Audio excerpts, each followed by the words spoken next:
ninguém é só uma ilha. Para crescer, aprender, construir conhecimento, para se construir, o ser humano precisa dos outros. Interagir, trocar, partilhar, navegar. Para isso, embarcamos na linguagem, a grande ferramenta social de contato.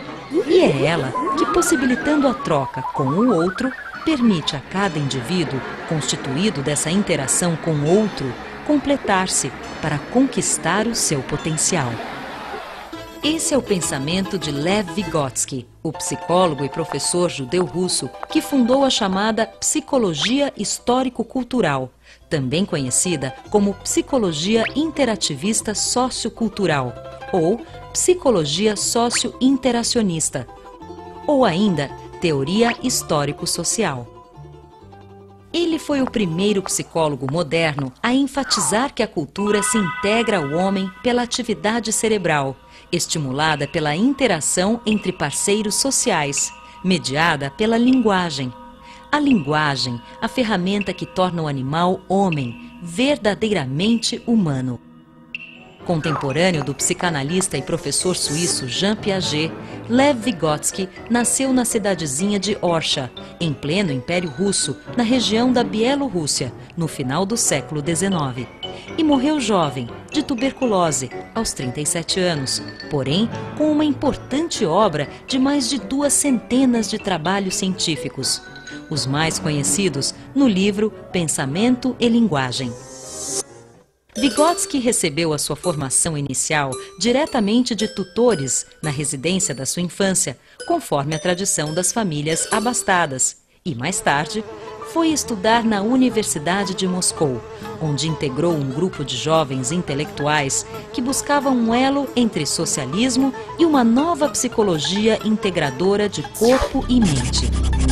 Assim, embora graduado em Direito, Vygotsky transitou também pelas áreas da medicina, psicologia, história, literatura, filosofia, atrás da formação interdisciplinar decisiva para a base das suas ideias, que mesclavam a biologia do corpo com a filosofia, literatura e psicologia da mente. Vygotsky formou-se na Universidade de Moscou no histórico ano de 1917, marco da Revolução Russa que derrubou o Império dos Czares e deu lugar à nova Rússia socialista, governada pelas ideias de Marx. O discurso marxista postulava que tudo é histórico, fruto de um processo, e que são as mudanças históricas na sociedade e na vida material que modificam a natureza humana, em sua consciência e comportamento. Influenciado por essas ideias, Vygotsky construiu a sua teoria sobre as funções psicológicas superiores e como a linguagem e o pensamento estão fortemente conectados. Para Vygotsky, é importante avaliar a criança pelo que ela está aprendendo e não pelo que já aprendeu. Sua teoria procura avaliar os processos mentais envolvidos na compreensão do mundo. E o modelo de aprendizado descrito por suas ideias representou um grande salto para a pedagogia, especialmente quando descreve a zona de desenvolvimento proximal. Para ele, uma das etapas de aprendizagem mais importantes. Para entender as ideias de Vygotsky, é fundamental inteirar-se de 4 pensamentos chaves vygotskianos: interação, mediação, internalização e ZDP, Zona de Desenvolvimento Proximal. Vygotsky descobriu que para melhorar o nível da aprendizagem, mais do que o indivíduo agir sobre o meio, precisava interagir. Para ele, todo sujeito adquire seus conhecimentos a partir de relações interpessoais, de troca com o meio. Por isso, é chamado de interativo. Vygotsky afirma que aquilo que parece individual na pessoa é, na verdade, resultado da construção da sua relação com o outro. Um outro coletivo que veicula a cultura. As características e atitudes individuais estão profundamente impregnadas das trocas com o coletivo. E justamente é ali, no palco da cultura, dos seus valores, da negociação de sentidos tramada pelos grupos sociais, que se constrói e se internaliza o conhecimento. Como? Através da língua, da linguagem, dos símbolos escolhidos como metáforas ou outras figuras que se constituem em valiosa moeda de troca. Isto é, a interação é feita através da linguagem, que realiza uma espécie de mediação do indivíduo com a cultura. Vygotsky entende que as funções mentais superiores são socialmente formadas e culturalmente transmitidas por meio da linguagem. E mais, que ainda que uma criança tenha biologicamente o potencial de se desenvolver, se não interagir, não se desenvolverá como poderia. Basta lembrar do exemplo recente do menino lobo encontrado em Kalunga, na Rússia, que criou-se com lobos e desenvolveu muito pouco do seu lado humano. Andava de quatro, não falava, rosnava e mordia como um cão. Como é que a cultura negocia os sentidos das coisas? Através de representações simbólicas, através da língua, da linguagem, que realiza a mediação entre a coisa e a compreensão da coisa, como se fosse uma tradução, uma afirmação, uma certificação.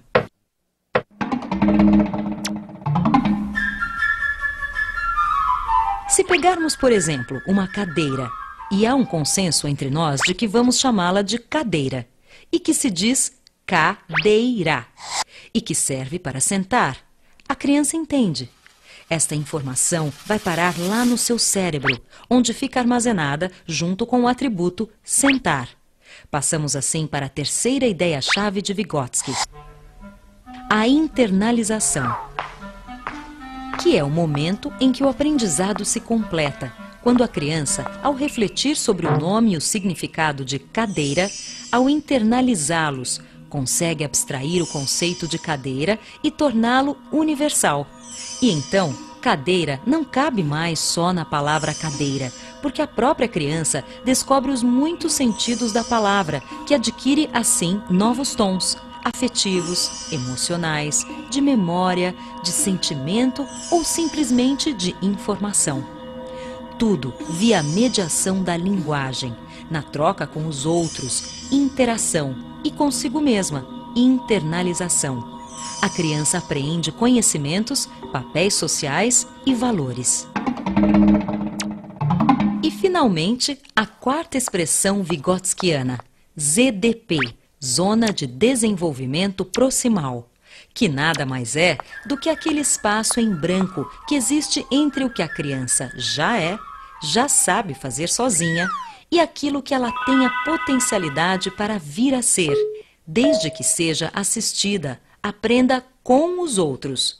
Proximal vem de próximo, perto, íntimo, e é onde entra o professor, o adulto ou um colega mais experiente da roda da criança, que, como parceiros de estrada, detectam o seu potencial e a estimulam a se superar e a se apropriar do que, em tese, ela é naturalmente capaz.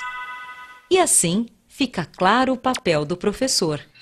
Para Vygotsky, o professor é um mediador entre a criança e o mundo, um parceiro de estrada mais experiente, um descobridor da ZDP do aluno, que o ajuda a interagir com os outros e consigo mesmo, e assim atingir o que lhe é de direito, não o melhor além do outro, mas o melhor de si mesmo, isto é, o seu potencial.